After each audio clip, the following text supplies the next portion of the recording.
Welcome to another episode of YouTube where we're talking a little bit about how wolves get aerobic exercise, and this is motivated by Grizzer's process of becoming a dominant pack leader. He's taking an opportunity to chase Denali here.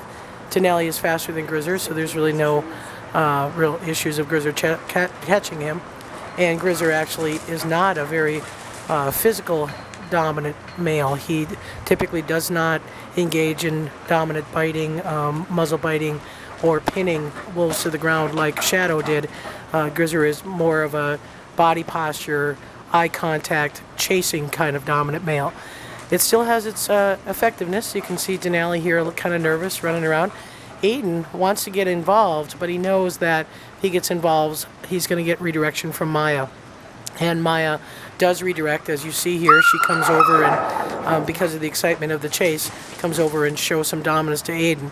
Now, she didn't really touch Aidan. Aidan still has that preemptive screaming when Maya comes by, but it is certainly something that Aidan has figured out, is when there's chasing or activity, to certainly stay off to the side, find a safety zone, which he uses as the front of the building, kind of the edge of the rocks. And obviously the chasing is going to result in a cool down period because it gets him a little bit overheated. The pond is still present. We haven't drained the pond in the main exhibit pack yet. It's actually quite cool. This morning that I filmed this, I would say the water temperatures were about 36 degrees, so it was very cold cleaning the filter, which we do every morning for leaves, and yet the wolves don't seem to mind that. They definitely go right in and cool themselves off. So that's a part of the management that we do here late fall. We do allow the pond to stay because we do know we have warm fall days in the 60s where the wolves have a good winter coat and they still need the opportunity to cool off. So that's what's going on there. And you see Denali, again, a little nervous, but in a tail wag there, a little social engagement, even though he's been chased and he's fitting into that lower ranking role. He's still a little anxious about it. But Aidan, he has the most common tail wag. He really wants to socially engage, but again, as the Omegas, has learned to just kind of stay out of things when they get too excited. But he does want to engage, and you'll see him. Actually, I didn't have footage of it. He was pouncing, actually, when the chase was going on, and I didn't have the opportunity to take footage of it because there's only one camera, and we were taking footage of the chase. But Aidan was in the background pouncing. And so from Aidan's perspective, yeah, these chases may end up in a redirection, but they're kind of exciting for him, and they keep Maya busy with Denali, so that's a good thing for him. One of the things we have noticed about Grizzer, he is really a posturing kind of dominant male, meaning that as he does a slow walk down the hill here, that makes Denali a little nervous, and he peers around the rock and gives a direct eye stare. He is not the type of, as I said, type of dominant male like Shadow, where he's physically dominating wolves. He's doing it psychologically. And Grizzer's a little bit of a whiner. He comes over to the camera. Unfortunately, I didn't realize while I was filming, he put a nose print on the camera, so there'll be a little bit of nose print in the following clips. But as I said, here we're seeing some very social behavior. Actually, Maya and Grizzer did a parallel gait there for a short period of time. Maya seems to have accepted Grizzer as a dominant male and is supporting him, is parallel gating with him, is rallying with him, face-to-face contact, nose-to-nose greetings. Again, very strong social bond between those two, which is also a littermate bond, so that makes it even stronger. And again, you see both of them engaged in rub under chin behavior, where they're actually rubbing. Maya rubbed under Grizzer's chin. That's a sign of acceptance and social rallying. A little bit of a jaw spar there between them, and greetings are really strong. And there is Aidan. I knew he was coming out. As I was filming this, he was actually coming behind the camera and then coming underneath the camera and using the camera a little bit as a buffer between the pack and himself. But this is the safety zone. These are the rocks that we talk about in the front of the exhibit. So this is where Aidan will spend a majority of time when the activity is very high. Now, fortunately for Aidan, this kind of stimulus is greatest when wolf care staff are in the enclosure, which is really a limited time out of the 24-hour day. Maybe wolf care staff are out there an hour or an hour and a half. And that's when we stimulate the wolves the most, just by our mere presence. So fortunately for Aidan, he doesn't have too much of this where he has to avoid them. But as you can see, tail wagging, he's doing very well. If we were concerned about it, if we started seeing a T4 tuck tail, we'd be real concerned. So during this clip, you may have heard Shadow in the background, Shadow in the retired pen howling, and that stimulated these guys to howl. So I'm just going to allow you to listen to the howl. Maya comes over and shows some dominance to Aidan. Aidan shows a threat display with a ponytail, pinback ears of submission, a little bit of anxiety. Otherwise, let the howling begin.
We do wash the windows on a weekly basis, and Maya's taken to the Dawn dish soap lately, so she'll sniff the windows and actually create a few nose prints and a few paw prints that are part of the visitor experience here. When you come to the Wolf Center, this is two-way glass. They can see in, you can see out, and Maya will give them something to look at, a couple of nose prints and a little bit of a rub up against the window.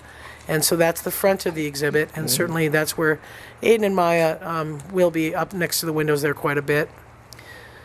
In retirement, things are going very well. We see Shadow here. Actually, what's going on during this filming and why there's so much interest is the small handheld video camera kind of broke. I guess we'll just put it that way. For whatever reason, the motorized lens cap does not open anymore, and the warranty ran out on August 2009. So we are without the small camera. That means we have the big high quality large camera in there, and that's got a big lens, and that's created the interest of the wolves coming to the lens. And you'll see again the interest of the retired wolves is towards the wolf care staff. That's why they're hard to film. Malik's coming up here, and you will see a noticeable improvement in Malik's face. His abscess tooth is healing extremely well.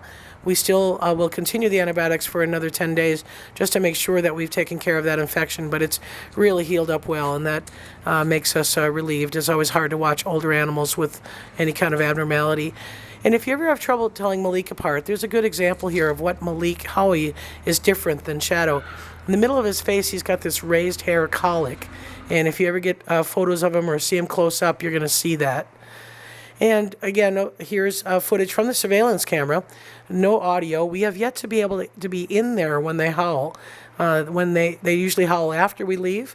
If we're actually in the enclosure, they stop howling and come and greet us. And so we haven't been able to accomplish getting howling video with audio. Here what you're seeing is Shadow taking advantage of the cool concrete on one of our warmer afternoons.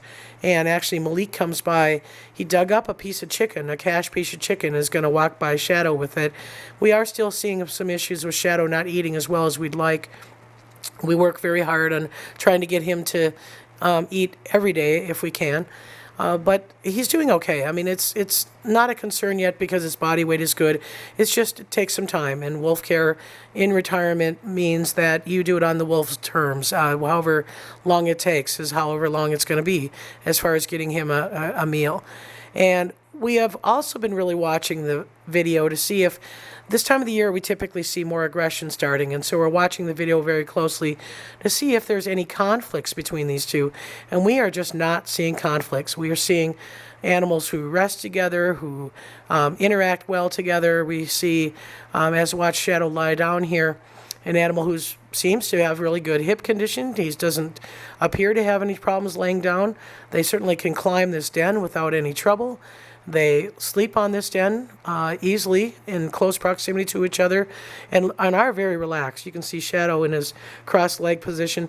Malik's taken to using the rock as a pillow, and now it appears that Shadow's doing the same thing. And we are very mindful of this as these animals age. We want to get a sense of how well they're doing. We have not put straw in their den yet because we are still getting some warm days, and we want them to have the cool dirt, the sand, to make sure that they don't overheat.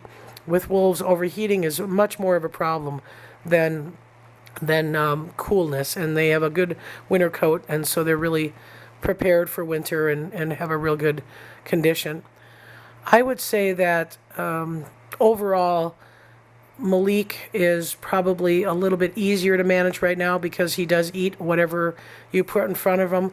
Shadow is taking us a little bit more time, and management is probably focused on him right now. This is a clip, and it looks like the camera was a little bit slow in recording here, but this is a clip of Malik feeding on some leftover chicken. So Malik does take a lot of opportunities that Shadow leaves. So again, if Shadow, we try to provide as much food as possible for Shadow so he get some portions. That means Malik is getting his fill, and that's very common. I think when you have a competition situation, not a lot of things left lying around in a wolf exhibit.